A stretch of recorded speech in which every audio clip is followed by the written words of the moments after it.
with you guys right now, not only about this, but about life in general. She's just a wise, wise lady. So enjoy. Thank you. I may have to run upstairs. Okay, do what you need to do. I was just asking everybody if they had ever seen one, or if they knew nothing about them, or what do they know about them? What have you seen about them? What?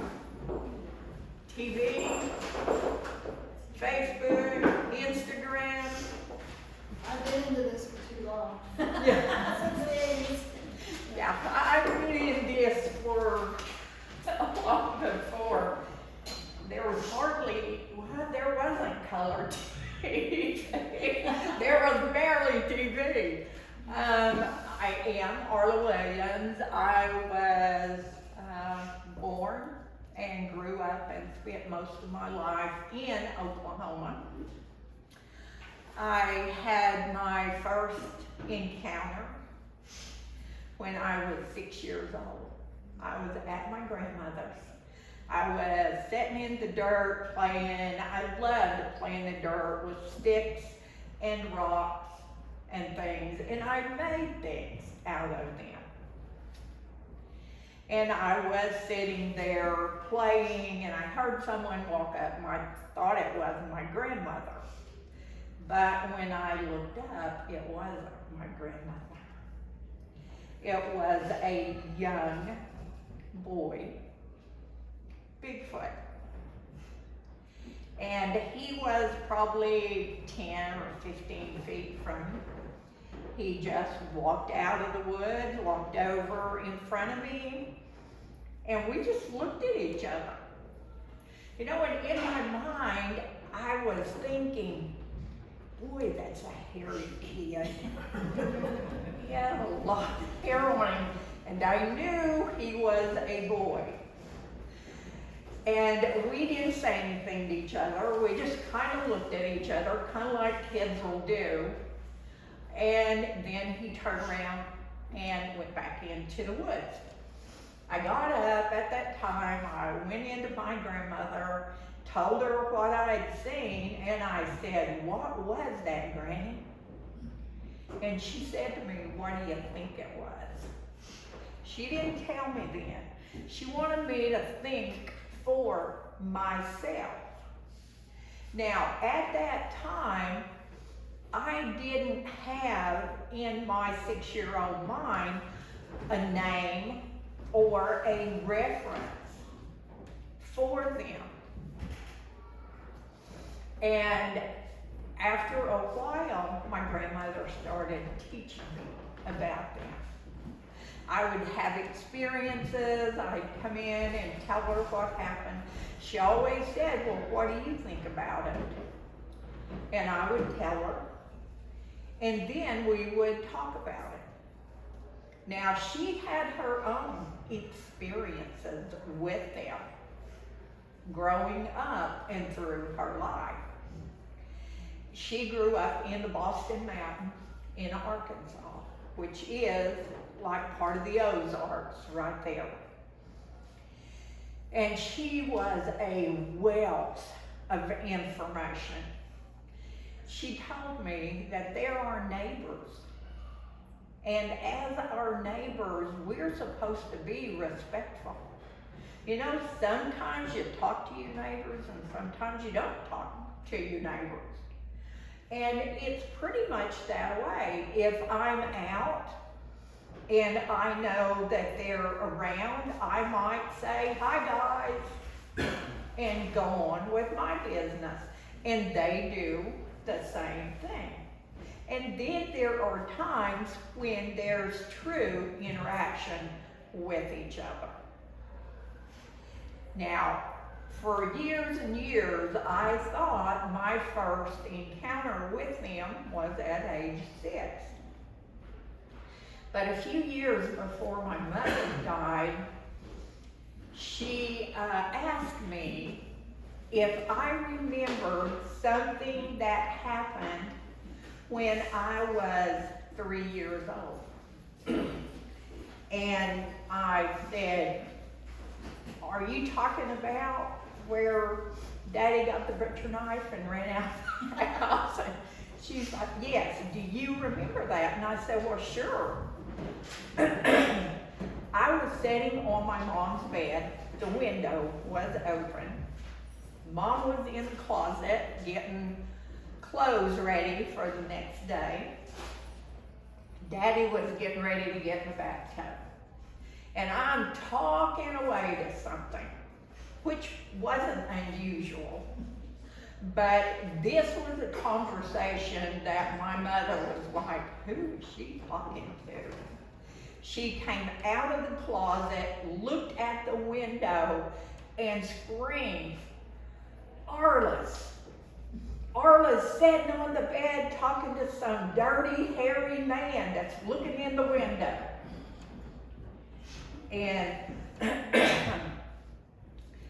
Daddy ran out of the bathroom trying to get his jeans on, went through the kitchen, got a butcher knife, and took out the back door. Well, Mom's thinking about this. Now, Mom never wanted to know anything about them. She knew they existed, she knew they were there, but she was like, "Don't talk to me."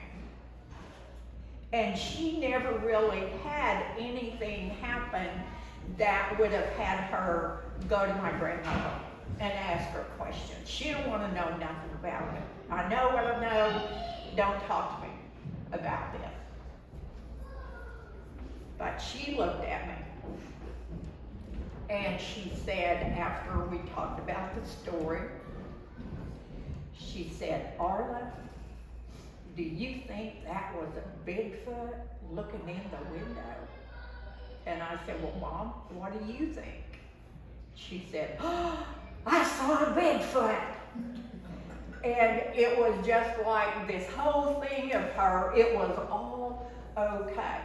Now, at that time, this was all over TV, media, people she was talking to were talking about them. And so it was all okay now. So my first that we know of me talking to them was at 3, but I don't remember them as my grandmother told me about them. Through my life of 70 years of knowing them, it's been interesting. There is so much about them.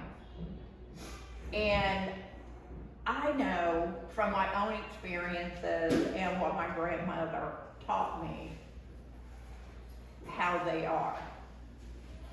People will come to me and they want to know more.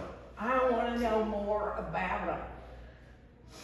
And, you know, I just tell them, well, there are some things that, depending on what you want, that you can do that'll help you in that. And number one is to let go of the fear.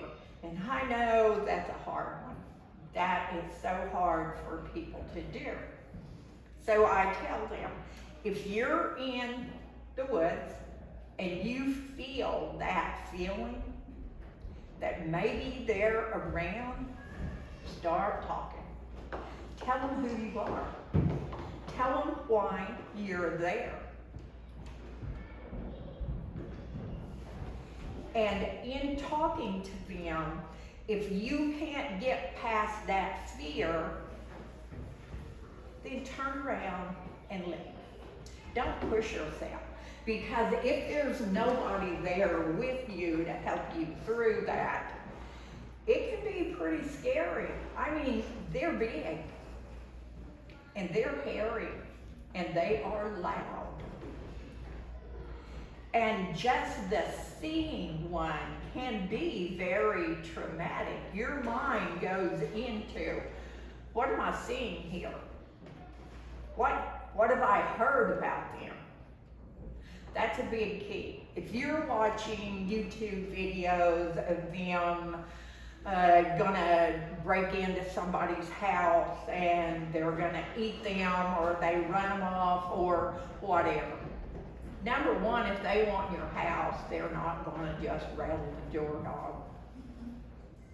They can come into your house anytime they choose, but they don't.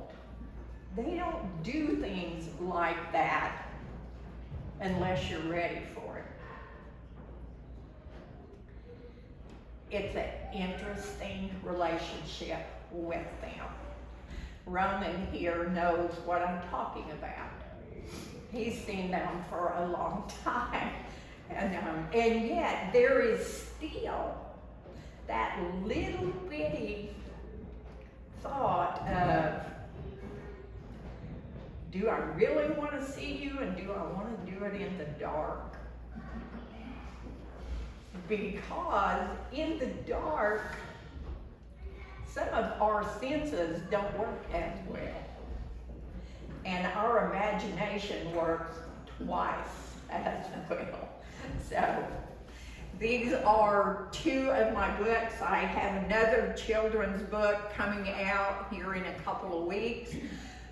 This one, My Life with the Hairy People, talks about things that have happened with them, funny things, that I call them the hairy kids, the young ones, that I've interacted with for years and years. There was one I've named Indigo. He is a young male. He is now in his mid-20s, almost, well, between mid and 30. We interacted very closely and have for several years. Now, there is a family as well. And in that family, there is the dad, I call Al Colett. There is the mom that I call Mama. There is an older daughter. There is Indigo, his younger brother Blue, and a little girl, and I call her Baby Girl. Now, I'm not the only one who has seen them. There have been many people who have seen them. There is one man, his name is Rick Taylor, and he was with me. I had nothing to do with what they did. I was just there with him. And he got to see the whole family. His interview is on Flash of Beauty, Paranormal Bigfoot. Rick Taylor is his name. I have an interview on that documentary. But like I said, I'm not the only one that's seen them. And I write about those kinds of things and the pranks. Oh my gosh. I have what I call a one woman and a dog tent. It is only big enough for me and my dog. And I would want to go out for just overnight. And there are literally thousands of acres around me that have nothing on it. And that particular night, I got my old blue tent and got it, took it off into the woods, and went down to put it up. I was putting my tent up, and I heard some noises and stuff around, and I just went ahead, was getting my tent set up, and I went back around it to stake that in, and I heard some more walking around. I come back around, got my other poles. Well, this tent I used for so long that the poles didn't have the elastic deal inside them to hold it together. So when I would take that tent down, I counted out my poles and put a bungee cord around them. Well, I got those poles out. I went back and put those in, and I thought, well, my tent's kind of weird. And I walked around, I was a pole short. Now I know for certain when I put that tent up the last time that I had counted out those poles, but it wasn't there. So I could only do one thing, hike back to the house and find a part. I have many tent parts from many tents through the years, and I got one that I thought, well, this might work. So I hiked back to where the tent was, and I put it on there, and it wasn't perfect, but it was good enough for a night. So I have my tents all ready, and I decide, well, I'm gonna sit here out in front for a little bit. And so I'm sitting, and I'm, you know, in my mind, I'm like, I know I had all those poles together. And then I kind of look up, and up in a tree is that piece of pole. Now, squirrels wouldn't carry that pole up there. And I knew that I had heard walking around, but I hear that from time to time, and I, you know, don't worry about that. But it was like, okay, you got me. And it's something that they do a lot. I'm an easy mark. And they have enjoyed pranking me through the years, and they still prank me. No matter where I go, there are some young hairy kids pranking me. I think it's on the web or something that they send out, oh, Arla's coming, you guys are gonna have fun. But I like that too, and they know that, and they enjoy that. This is my children's book, Respecting the Water, and it's about what we need to be doing, respecting the water. And it's a fun book. Like I said, I have a new book coming out, children's book. It's called New Friends at Indigo Run. And the characters are a little girl, Bigfoot, a little boy, Dragon, and a little girl, Dogman. Now, for those that you don't know, these are considered cryptids, what people call cryptids. So you've got a little Dogman girl, you've got a little boy Dragon, and a little Sasquatch girl. They're gonna look very different, and their lives are going to be somewhat different. But what that story is about is that we can be friends with anybody. It doesn't matter what they look like or who they are, and it includes their families too. And all my children's books do have some kind of message about how we should be living. This is who I am. I'm just a woman who knows about Bigfoot people all her life. 70 years. And that's me. This is my grandmother I talked about. Now, that's not very clear, and that's because that photo was taken in the very early 50s. For those of you who have seen anything on the Bigfoot or Sasquatch, what does that look like to you? Have you heard about how they walk? They take big steps. They have their arms that they move. This is my grandmother doing the walk, is what she called it. And if you can see her face, she's just grinning from ear to ear. Do any of you know what the Patterson-Gimlin film is? It was done in 1967. This predates the Patterson-Gimlin. This is the early 50s. She's showing, she knows what they look like when they're walking. I had never seen this picture growing up.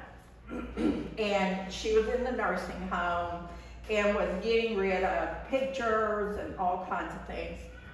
And we came across that picture and I looked at it and I said, "Gran, what are you doing?" And she grinned and she said, "I'm doing the walk."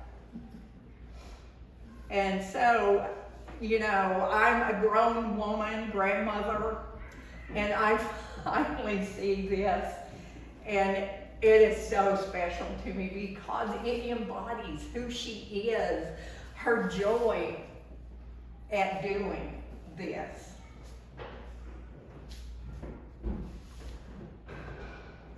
This is indigo. Now, two of them are pretty blurry. They, you know, been magnified a lot. But you can see him right here in this. This was several years ago when he was very young. And other people have done the other photos. I still have the photo that I took. And if you can see, there's kind of a heart there that he's looking through. Anybody who knows me knows about my association with hearts. It's awesome. I love it. And I love, because I post them, when I find them, I post them. And other people then start, "Oh, I saw this heart, I found this, I found that." And I found them in everything. I found them in my kitchen in a cracker crumb, in my scrambled eggs, laying in my house in little pieces of paper, out on the ground. The coolest one I was ever given was several years ago. It was February the 14th. I knew nobody was gonna give me a box of candy or hearts or anything else. So what I always did was go down to the old Cherokee place and see if any of the daffodils were blooming, because sometimes they would bloom by February the 14th. And it's a huge expanse of daffodils that was on an old Cherokee home place that was there at one time. Well, I get down there and there's no daffodils. So I think, well, I'm gonna go to the woods and I'm gonna sing and pray and do what I do. And so I go down to the woods, I walk into the area, I go all the time. And there is this big 3-foot heart scratched into the dirt. And I just started crying. I was like, "This is so cool. Thank you guys." You know, I love that. And that's a special thing. And that's something, when you begin to have a relationship with them, you begin to feel that. You begin to change your mind about how you see things. Okay, this is called Hi Guys. This is, I used to audio a lot. I don't do a whole lot now.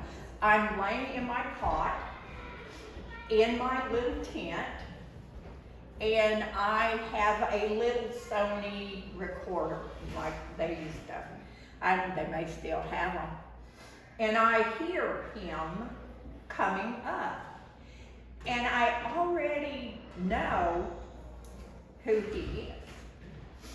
I don't know his name at that time, but I recognize him. He was like a bulldozer. When he would come through the woods, you would hear sticks snapping, all kinds of stuff. He was never quiet. But this particular night, I'm laying on my cot. There's actually 2 breeding grunts there, so he is not alone. There is a younger one with him, and it was Indigo. But I hear his breeding grunt, and I say, "Hi guys," and then immediately you hear this weird hello, like a howl. And then I laughed at it because it sounded so crazy. It might be a little loud. That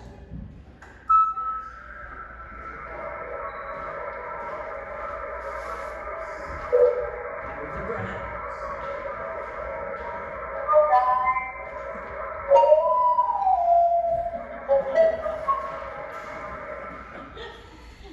Okay, in this, there is something they do with audio. There is a thing called a spectrogram. And what it does is you run this through that spectrogram, and it tells you where that sound belongs. In other words, there would be sounds for coyotes, there would be sounds for birds, all kinds of things like that. And they have designated this certain space on that scale to the Sasquatch people. So I didn't know anything about spectrograms at this time, but a man heard that, and he did a lot of them for the BFRO. I don't know if any of you, that's a group, and he asked me if he could do a spectrogram on that. And he explained it to me, and I said, well, I don't care. I know who it was. I don't need for your spectrogram to prove to me what this was. And so he did it, and that's exactly where that fell in. I knew who it was by how he felt, how he moved, and that's what I'm out in the woods. If I feel they're around, I just say, hi guys, and leave it at that and go on about my business. This night, he was going to answer me right back, and this has not been altered in any way. It's not had anything cut out of it. That's exactly how that happened. Now this next one's going to be loud. I call it the party, and that's what it sounds like. I'm audioing out, and I hear them, and so I put my recorder on, and it just breaks loose. You hear them and the coyotes. They are running together and making all kinds of noises, and at the end, you'll hear what sounds like an owl, but it's not an owl, but it is a signal to quiet down. So we'll play the next one again. This is my very favorite.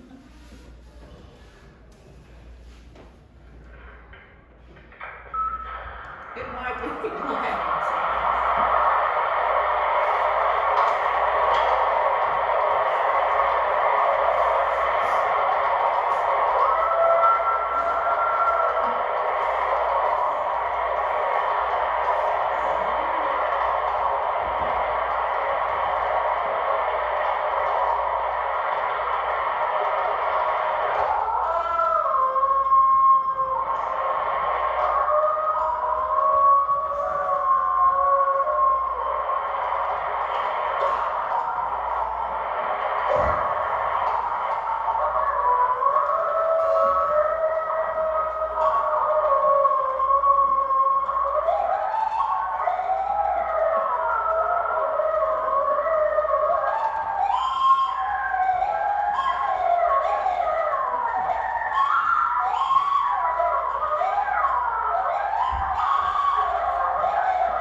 to this.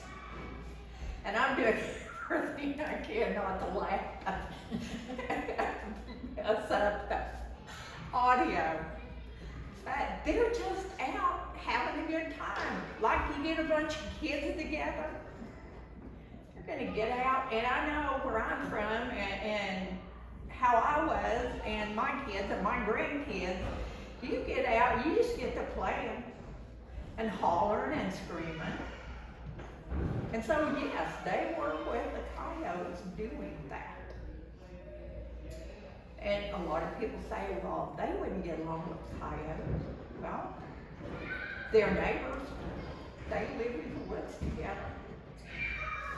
So that one's always interesting. There was a spectrogram done on it, and it showed hairy kids, the coyotes, and an owl that wasn't an owl.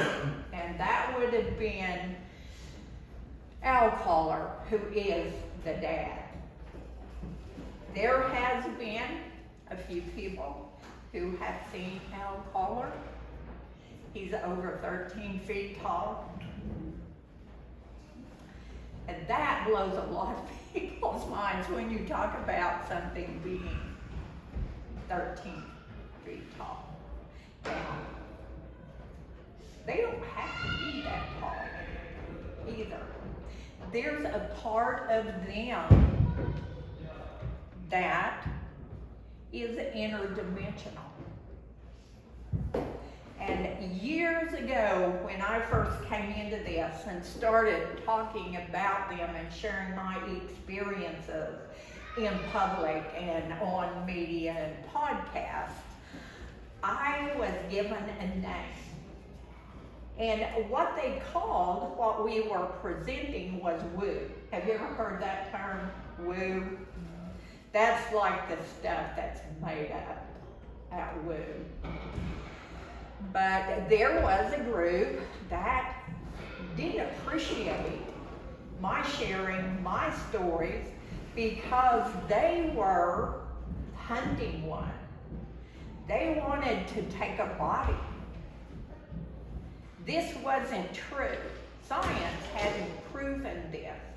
And I was out there talking about stuff that they didn't believe could happen.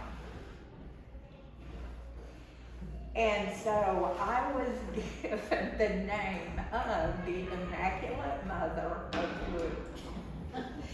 And they thought that that was gonna make me mad, but it didn't. I thought, wow, what a cool name.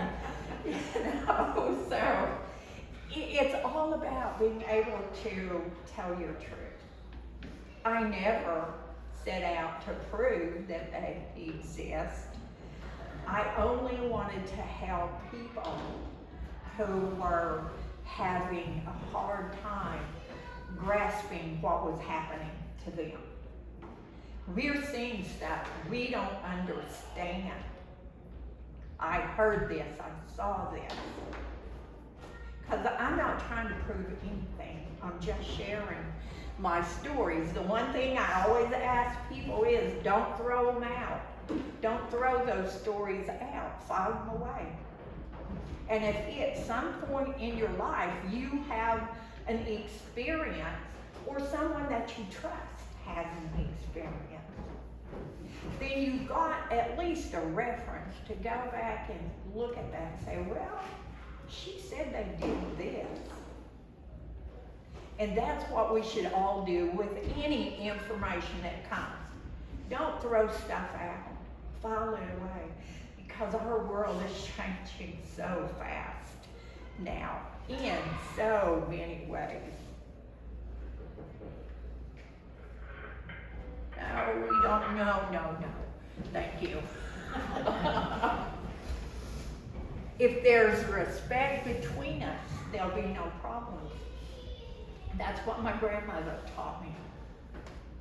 You know, I'm not telling you to go out into the woods and just present yourself and I want to see one and I'm going to try to figure this out. Just go to the woods. Go have fun. go with an open mind and an open heart, shift your paradigm. Now, everything you hear doesn't have to be one of them. It could be something else, but don't throw it out, just think about it. And that's a very important thing. As I said, they are multi-dimensional. That is hard for a lot of people to wrap their minds around because they believe that they are an ape, an undiscovered ape. There are several terms. Gigantopithecus is one thing that they use, but they're not. They are a people, an ancient people. One of the old stories that I heard from a native man was a story called Imhotep. And in this story, this man had one of the Bigfoot people come and show himself to him. And he wasn't happy with that. So the next day, he went to one of the elders and he told him what he had seen. He wanted to know why. Why would he come to me? And the elder told him, Imhotep. I meant forget about it. Now that man wasn't living like he was supposed to be living. He was lying. He was cheating. He was unkind. And the elder said, forget about it. Forget about how you're living and what you're doing. And live in a good way. I hope for you that on your journey with this, wherever you want to go with it, and that's totally up to you, I am always available. If something happens and you just want to ask me a question, that's my email and my YouTube channel. I'm also on Facebook. If you send me a friend request on Facebook, send me a message too, so that I know. Is there any questions you want to ask? Yeah, I might have missed it, or got here a little late. Where were these recordings taken? I'm sorry, I didn't Oh, hear sorry, you. where were the recordings taken? Where was those recordings? Yeah. Here in southeastern Oklahoma. We're not here, but in southeastern Oklahoma. Yeah. So there's a lot of stuff that comes out of Oklahoma. And people say, well, they're not here in Kansas. They are here in Kansas. I've talked to multiple people who have seen them here in Kansas. They've seen them in huge cornfields. One guy that I talked to was between here and Topeka. They raised these huge fields of corn. I think even more than a section, I think, which is 660 acres or something. That's a huge field of corn. Well, he was checking his corn when it was, you know, checking how ripe it was, how long it was going to be before he'd harvest. And so he went into the center, just making his way around, got to the center, and there was a huge area cleaned out. Now, all the cobs were piled neatly in a pile. And this man had already had a sighting. An interesting thing with the sighting was he said they had a dog with them. Now I can say for sure that my dogs never had a problem with them. The first dog I had that interacted with them was a bullmastiff. She weighed about 120 pounds. That's a big dog. Indigo loved her. The other hairy kids loved her. One day, Indigo and I were walking down the road where we would walk, and the hairy kids would walk inside the tree line where every now and then you could get a glimpse of them coming through. Well, that particular day, and I had Watto on a leash, she kept looking off to the other side like something was going on. And I would look over there. I didn't see anything, but her attention was over there. Indigo was walking through the woods on the left side. He had stopped. I turned back around to say something to Watto, and I just get a glimpse of this little rock that had come sailing through, and it hit her right at the base of her tail. Now, it didn't hurt her. She jumped, turned around, looked back, and she went into hairy kid mode. She was so excited, but I always kept her on a leash, and I'd tell them, I'd say, if I let her go, you guys will run off, and I'll never see my dog again. But they had that relationship too. But Watto was always taught to be respectful of him. And that's a key with anything. It's a key with each other, is being respectful. Any other questions?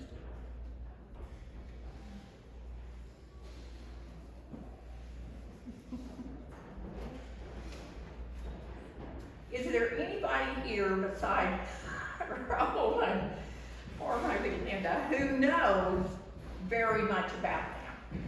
Have you read? Have you saw things on YouTube or whatever? Or is this something that just has kind of piqued your interest?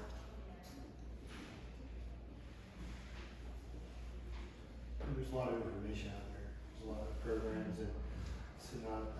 We were watching In Search of when I was a little kid with the Patterson footage, and so I mean the knowledge, the understanding of the cryptid has been around a long time. Yeah. Well, going before that. There's a lot of cryptids out there. There's a lot of things on this earth that we can't even imagine. And your interaction with them depends on you for the most part. Where are you in your understanding? And I'll tell you a quick story of how that affects how you're going to react. I was at the camp out in the Kavish Mountains. There was a young man there who we had talked during the day, and he wasn't for sure what they were or if they would hurt him.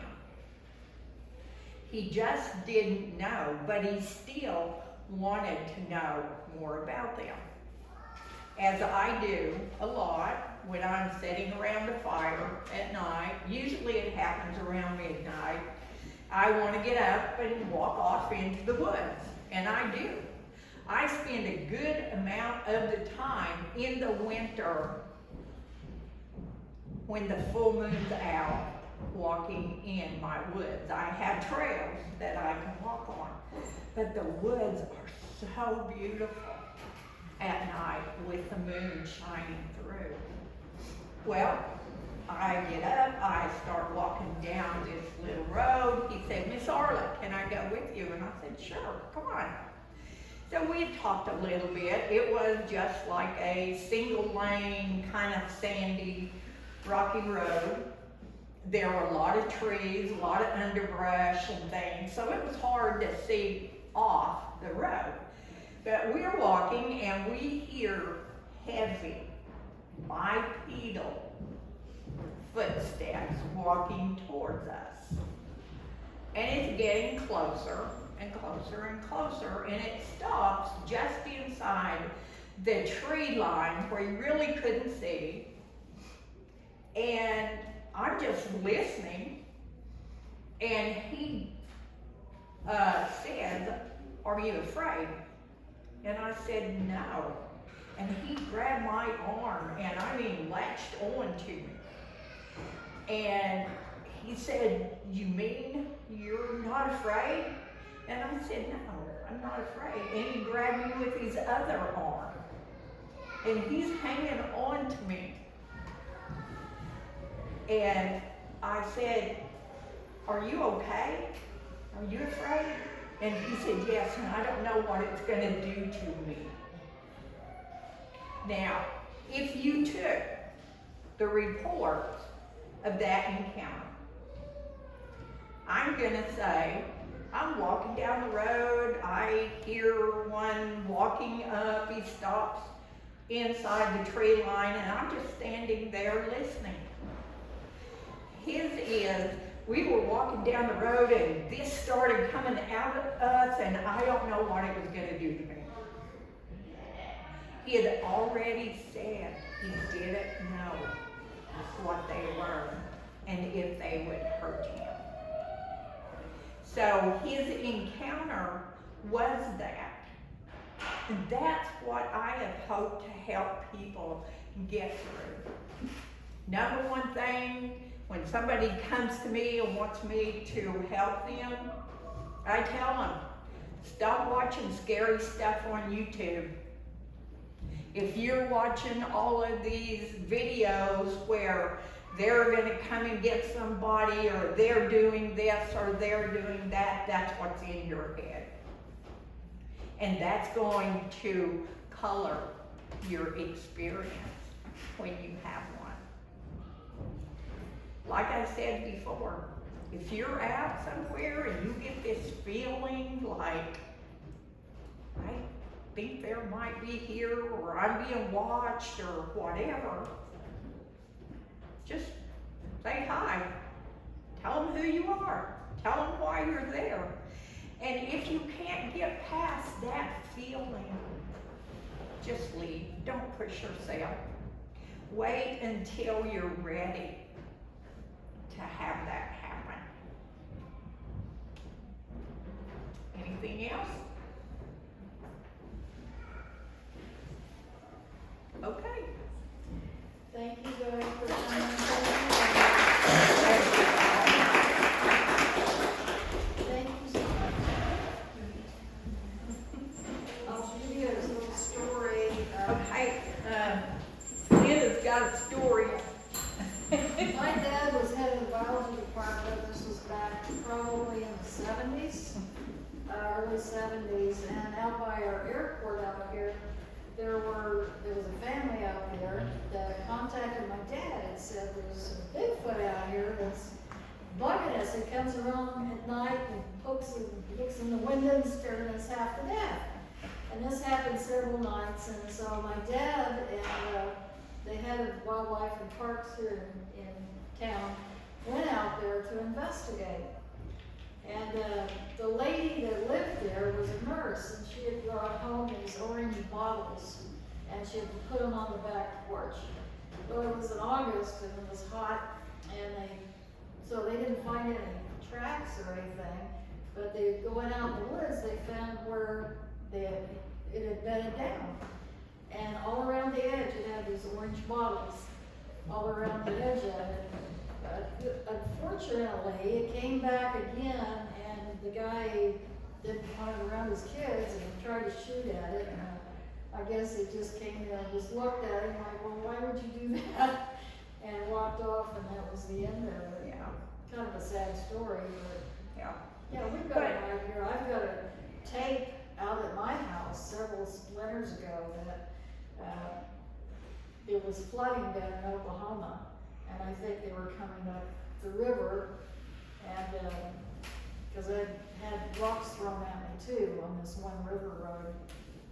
But I got a tape of the sound, and I had it cleaned up and stuff, and it's definitely In Kansas City, I have a friend that they have a home in Kansas City in one of the older parts close to Missouri, where the river comes through there. And I mean, she's in a housing area. I mean, they're just house after house, except behind them where the river is. And she asked me one day, she said, I keep hearing this noise down in the river. I said, well, if you can, you know, turn your recorder on if you're hearing it or whatever. And I said, I'll send you some things to listen to. And she was like, that's exactly what I heard. We're in town. So, yeah, they are here. Yeah, they're here. Thank you all for Well, thank coming. you I for appreciate coming. it.